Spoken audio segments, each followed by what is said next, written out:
Okay. Anyway, like I was saying, I was fasting and wondering what to ask you, and I just want to know, from watching, your life, you've just been so good, and I struggle with that and wonder how you just have the strength to be so good. That's a challenging question to answer, because there's a lot of answers for it. First of all,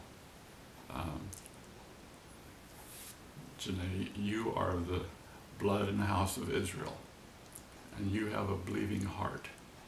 So begin by understanding that you have the capacity to be good. That's important. You have the capacity to believe and to know, and that's one of the keys to trying to be good. The second thing is that who you associate with has a lot to do with your goodness. You've now married and have a wonderful marriage with associating with your best friend, Aaron. And in that relationship, you lift each other to greater heights. Grandma has lifted me beyond my normal capacity, and I want to be good because I love her. Then you're going to experience in your life, you and Aaron, children in your home. You will experience that. And as you have children, then you recognize there's generations that will be influenced by how you live and your attitude and how you feel. And therefore, the bearing of children into your home and living so that they can say, this is my mom, or this is my dad, and be so pleased and proud of their parentage. And it's like Nephi, having been born of goodly parents.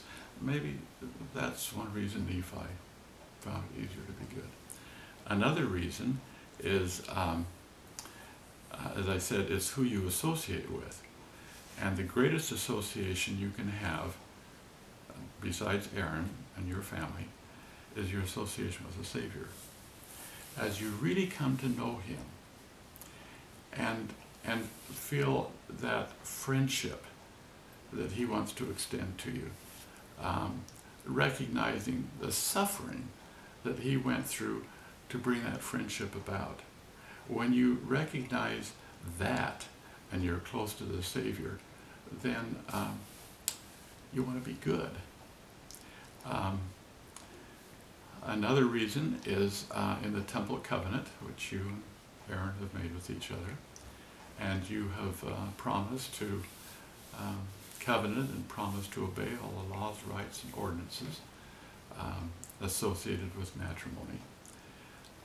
As you strive to keep those commandments, those covenants, and we've talked about the covenant of consecration, how that you turn your life over to the Lord in that covenant. And you say, yes, there are things I want to do, but Lord, more importantly, I'm turning my life over to you, and I want to do the things you want me to do.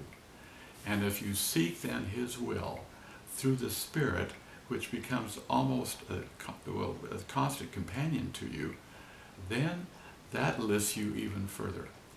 Then you look at that covenant that you and Aaron have made in the temple and said, just think, and think of Grandma and I right now. We're going to be separated for a short time. Short time. And then our relationship will continue to even grow deeper and more meaningful. And so it is, I would not, at this point in my life, want to give up my ceiling to our children who were born under the covenant, to our grandchildren like you, and to my sweetheart.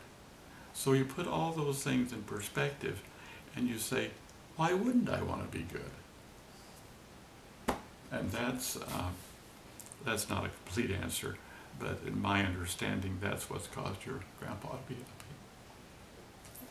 Okay? Good. You didn't expect a sermon, did you? That's what I wanted.